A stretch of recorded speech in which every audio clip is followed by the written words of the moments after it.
Hello and welcome. I'm artist Arynlei, and this is putting my design cards on the table. I'll be talking about my viral at the table playing cards project, and within its origin story, I'll be talking about how embracing the warm and fuzzies of nostalgia birthed a fan base. I'll be giving an ode to Easter eggs and design intention, and finally, I'll share some Illustrator tips and tricks that earned my mind is blown comments on social media. To set the scene, or rather the table, it was December of 2021 when this project first started to take shape in my mind. We had just been seeing a lot of the lockdown and restrictions lifting from the COVID pandemic, and I was able to throw my very first Friendsgiving party. I cannot overstate how formative of an experience this was, both from the perspective of finally being able to gather with my group of friends for the first time in years, but also from a visual perspective, the table after the fact, strewn with cups and dishes and half-eaten items of food and knickknacks, etc. It was just such a potent artifact of how successful the evening had been. So visually, that really stuck with me. And of course, the experience had me reflecting on how much I had been missing IRL connection. And I know that not only me and my friends, but also pretty much everyone in the world had this same sort of feeling of loss from having to stay away from their loved ones for years at that point. In the same breath, it being December, the new year was right around the corner, and I knew that I wanted to set some goals, specifically revolving around honing skills. I was looking specifically at Illustrator at the time, and I knew that I wanted to take on a major project and share the process of its completion on social media. So what exactly would that project be? I knew that I wanted it to hit a couple of different criteria. Specifically, I wanted it to be personal, so something that related to me. We know all great art draws from the self, at least in some capacity, but also I knew that I wanted it to take an episodic format, so something that could allow me to tell not only my own stories, but potentially other people's stories if there was that level of participation in a way that was very replicatable, very formulaic. And perhaps most importantly, I wanted to create a play object. So, not something that was just a series that could hang on a wall somewhere or be exhibited, but I wanted to create something that could be held in the hand and encourage people to reconnect across the table once again. So, there were a couple of ideas that got shot down before I arrived at playing cards. So, speaking of that episodic format, I want to show you what one of these episodes looked like.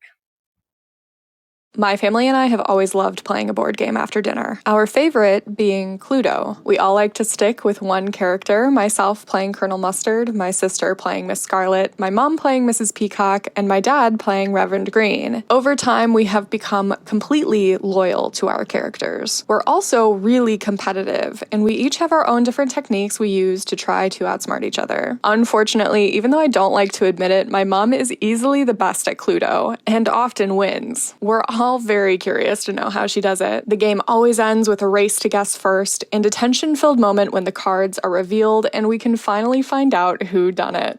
This memory was sent in by Ruben as part of the At the Table Playing Cards series. If this story resonated with you, decks of playing cards and art prints are available on my site. It's Mother's Day in the States tomorrow, so don't forget to call your mom. Okay, bye!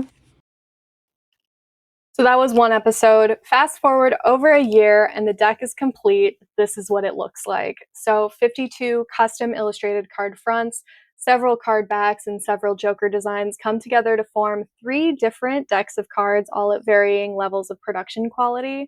And I could not be more proud, honestly, of how this project took shape. I want to talk about the realities of sharing an unfinished project in real time as it's being completed publicly on social media. Obviously, it comes with a fair number of risks. It puts you in an extreme position of vulnerability to open yourself up to critique and open up the door for feedback when your project is unfinished. Um, that feedback, obviously, it could be positive, but it could just as easily be negative. It could be unhelpful, and it could unfortunately be mean. And that's just a really tough reality of existing online as a creative. Additionally, you also open yourself up to bad advice from non experts, and it becomes your job as an artist existing online to parse through that advice and decide what is worth even acknowledging, what's worth implementing, and what is worth ignoring entirely. That all said, I think the rewards of sharing in real time far outweigh those risks. Least of all is getting access to the hive mind, getting access to ideas and perspectives far beyond what your own brain is capable of conjuring up is so valuable. It creates actually what I like to call the positive feedback loop, putting forth an unfinished product and saying, hey, what are your ideas for making this better? The audience then gets to chime in, and you, as the artist, get to decide what's worth implementing and ultimately show the implementation of those ideas.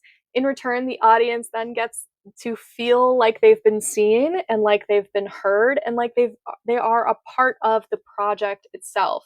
And so it's amazing if your project has an element of communal feelings, such as nostalgia, that people can connect to.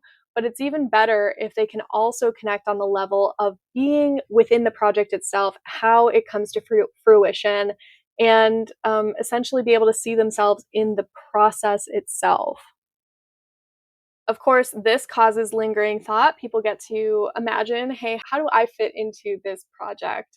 What are some of my traditions that happen around the table? What can I possibly chime in? And for my project specifically, that came into the gift of story submissions. I ended up receiving hundreds of story submissions as part of this project, and they came from all over the world. I ended up being able to represent 16 different countries, I believe, in the first edition of this deck, and I hope that it's even more in the second edition. But that story submission portal was such an unexpected gift. How many people felt safe to send in their memories to me. Part of that safety, though, was creating this amount of trust between myself and the audience. And that was something that happened entirely behind the scenes. Basically, with every single participant, I had a lengthy amount of back and forth. I viewed hundreds of personal photos as visual references, did a lot of Google image searching with participant feedback as well, and basically was, upon reflection, treating every participant like a client in the sense that I was offering them opportunities for feedback and revisions, and then actually going in and making those revisions as they suggested. So I ultimately wanted everyone to feel like their culture, their memories were being honored and being represented accurately. And in order to do that, I had to approach every single story with a certain level of curiosity and reverence. And that was something that took a lot of commitment.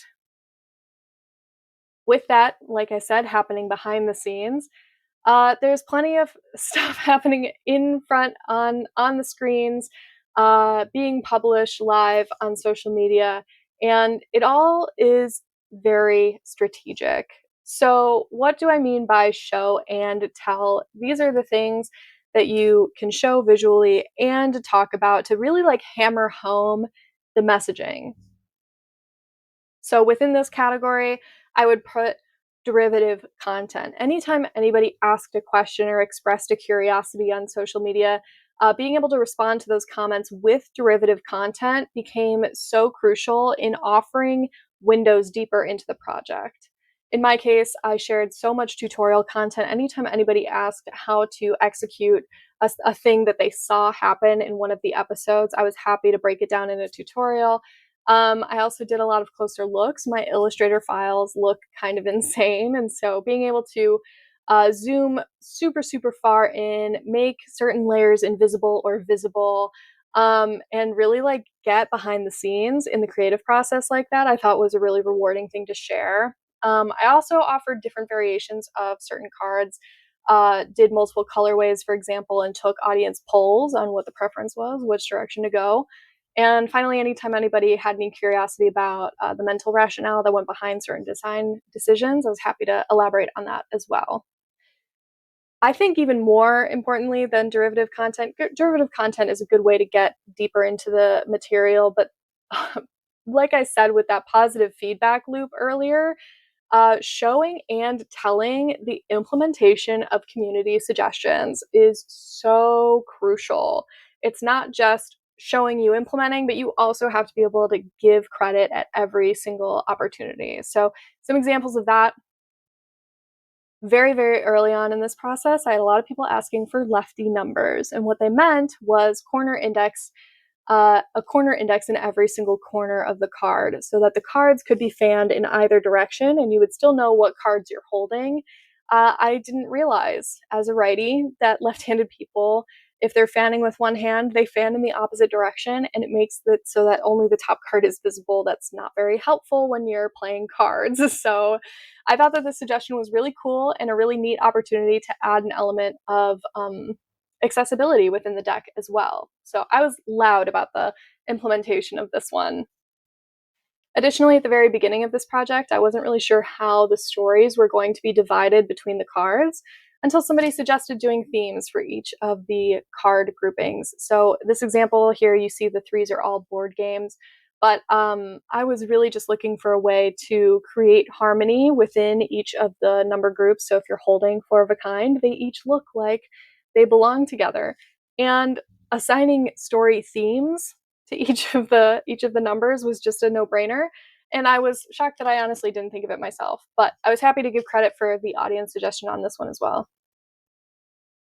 On the flip side of things, I think that there are things that are absolutely worth showing, obviously, as part of the process, but not necessarily talking about. To explain further, I'm talking about obvious layers of interaction, design decisions that are like no brainers. And what I mean is, like, it's not necessary to spoon feed your audience every single design intentionality that goes behind a project, because when you choose not to do that, you offer these easy open doors for the audience to notice the thing that you're doing and step through that door and elaborate and I don't know, comment on it and just acknowledge it themselves. That's the word I was looking for. So that room for discovery, I think, is essential. Some things that I showed in the process of creating this project, but I did not spoon feed to the audience, include the number of pips within each of the illustrations corresponds to the number on each of the cards. This was kind of a thing where I was showing the illustration process behind each of the cards. The audience did not need me to say out loud, oh, and also I am hiding 5 clubs within this illustration because this illustration is going on the 5 of clubs card. That's too many words. That's obvious things that people can see with their eyes that does not need to be said out loud. It is, however, something really easy for somebody to notice themselves happening.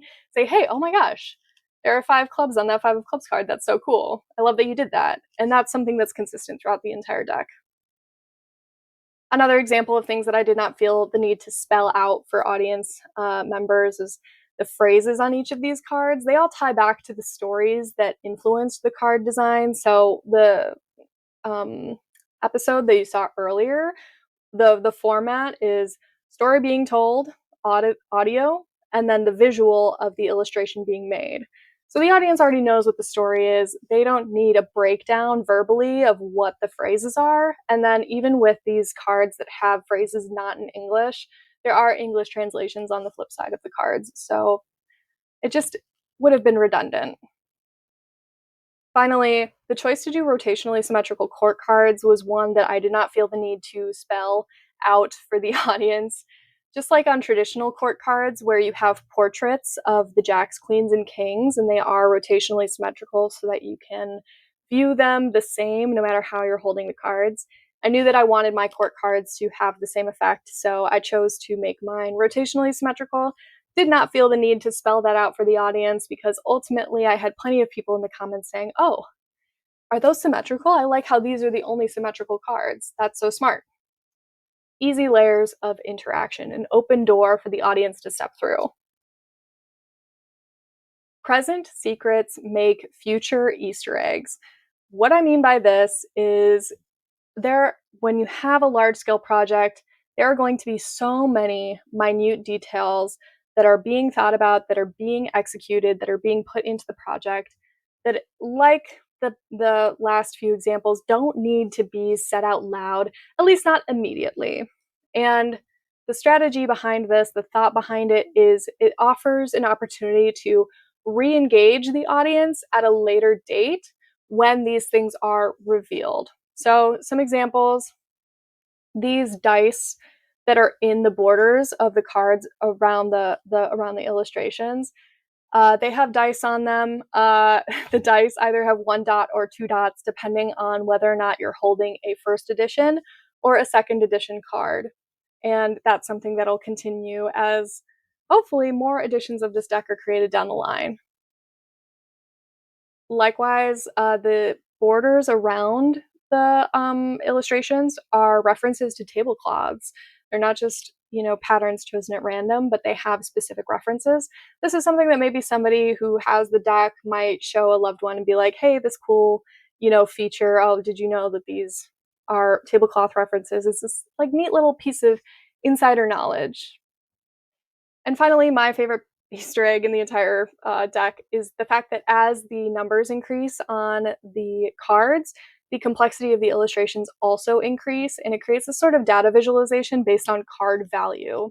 So that's something that, if it's not spelled out, somebody might not necessarily catch on. But when I pointed this out on socials, people's minds were blown. They were like, oh my God, this is incredible, so clever. And all of a sudden, they were re engaged with the project once more, even though it's been completed for quite some time.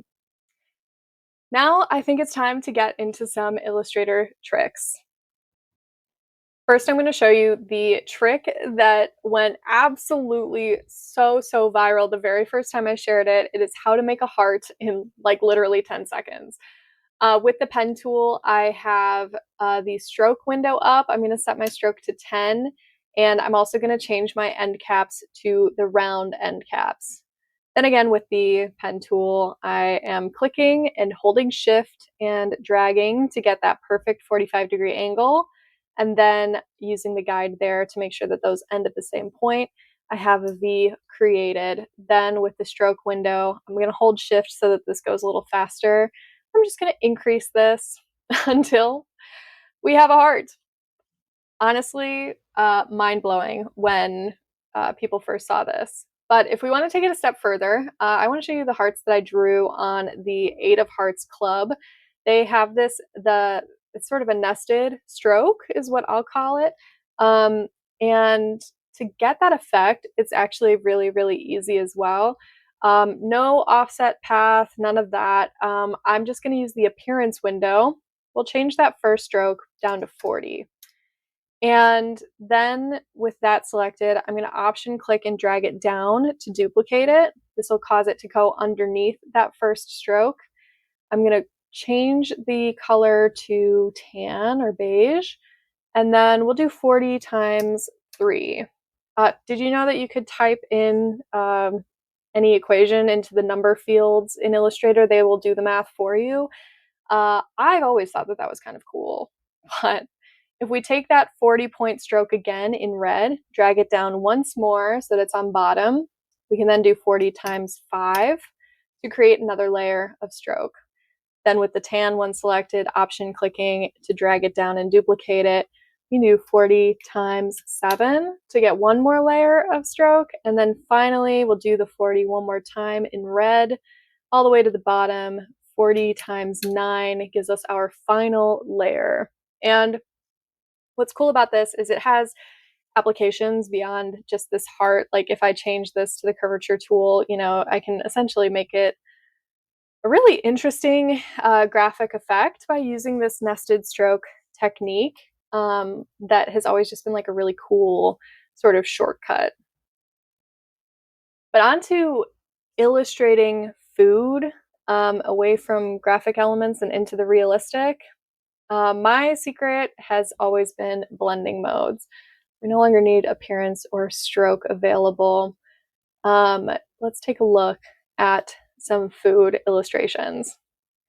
in the context of this project, I had to design many, many different types of food that all had to look like they belonged in the same universe of food, but also different as they're different dishes with different ingredients and in different settings. So, in order to achieve that, the secret to getting that universal feeling across many illustrations has to do with color palette. So, challenging oneself to limit the color palette will create a sense of uniformity across many executions of different subject matter.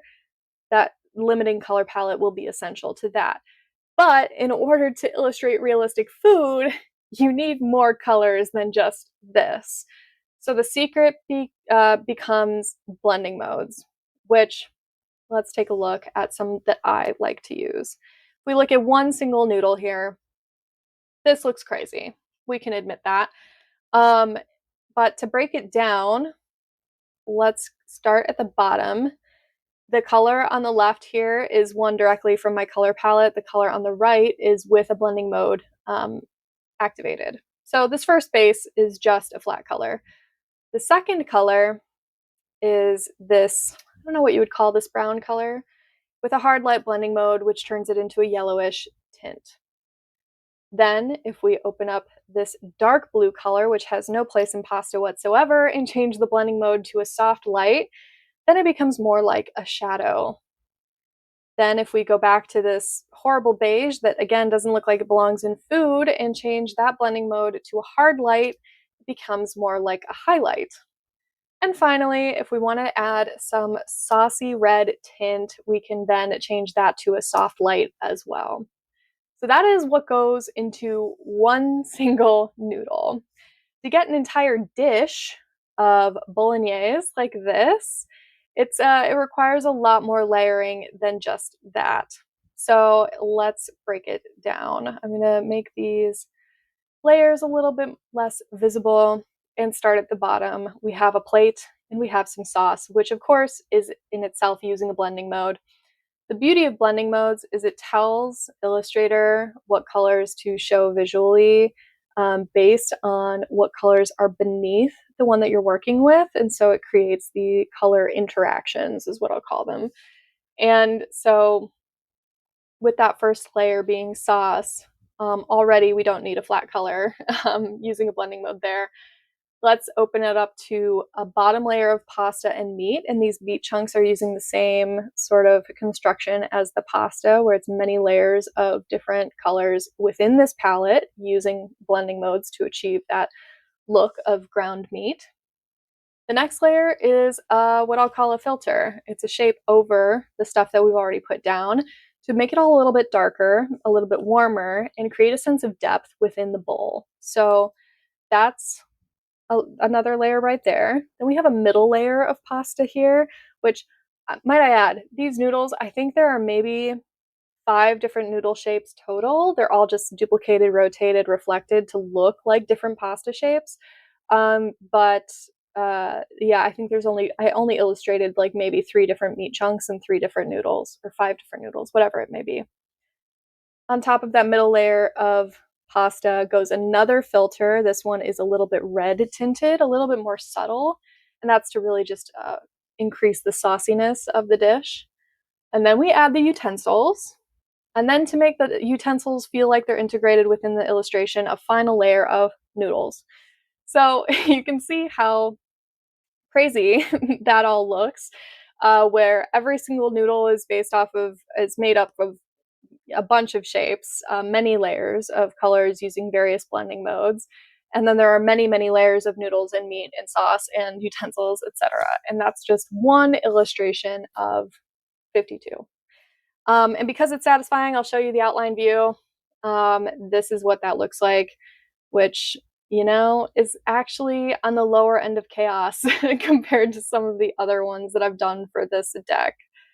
So that concludes the Illustrator tips and tricks. Let's hop back over to the presentation to talk about social media once more. When it comes to winning and keeping an audience on social media for your design projects, there are 3 main pillars that I consider to be the most important. And those are novelty and excitement, what I call the comfy factor, which I'll get into a little bit later, and then also rewards. So, when winning an audience, this is your first few pieces of content.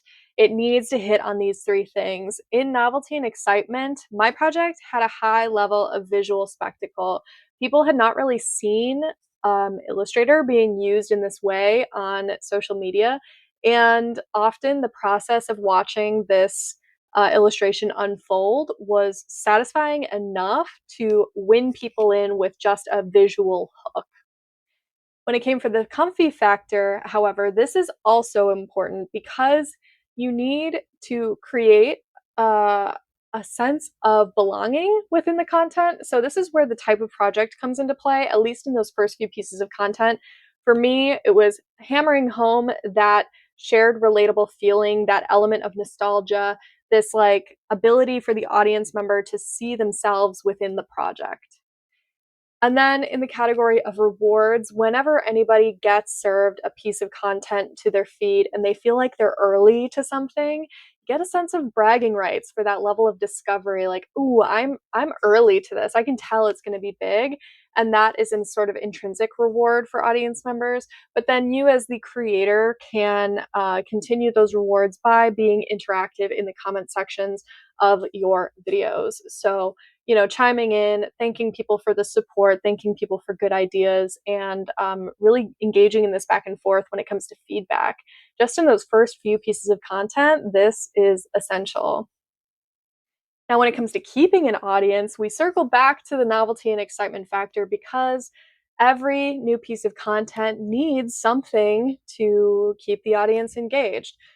Basically, re upping the excitement via new stories that cover other cultures, offering an opportunity to learn about those cultures, an opportunity to learn new techniques in Illustrator. These are all things that people can see and recognize as new material in the series and re up that novelty and excitement factor. And then, of course, when the project was complete, circling back on those Easter eggs was like one more, like, hey, this was a really cool project. Take a look at this design decision here. Comfy factor plays more of a role in this keeping an audience aspect. It's the longevity of the project as it exists on social media. So for my project, it was that familiar and formulaic and consistent amount of storytelling. So every episode basically introed the same way. It visually unfolded the same way. It had a lot of the same calls to action toward the end, and it took on a very formulaic appearance, I guess. And so when audience members found it on their feed, they know exactly what to expect, and there's a level of comfort there, a level of belonging within the content. Additionally, that trust that was developed in the treatment of that submitted content was, again, just enhancing this comfort factor. The final rewards for keeping an audience, the ongoing chance to be featured is honestly huge, especially when taking in story submissions. This idea that, oh, my story might be chosen next, is an incredible motivator for people to be invested in the project. Of course, as the project comes to its completion, there's a huge amount of gratification in seeing every new card on reveal, and as the field of cards starts to get filled in, there's a gratification that comes with seeing it completed and seeing it finished. And then finally, what I would argue is the top reward at the very end of the journey is the ability to hold the deck in your hand after watching all of these episodes unfold, after watching all of these design decisions, listening to all these stories, being able to physically hold a project or product that was originally just a part of somebody's imagination. That, I think, is the most rewarding thing of all. So that concludes my talk about the at the table playing cards and strategies within. Thank you so much for tuning in. If you have any lingering comments, questions, curiosities, you are free to find me on socials. My handle is Arynlei on all the things, and then also my website is listed here as well. Thank you so much, and I hope you enjoy the rest of Max.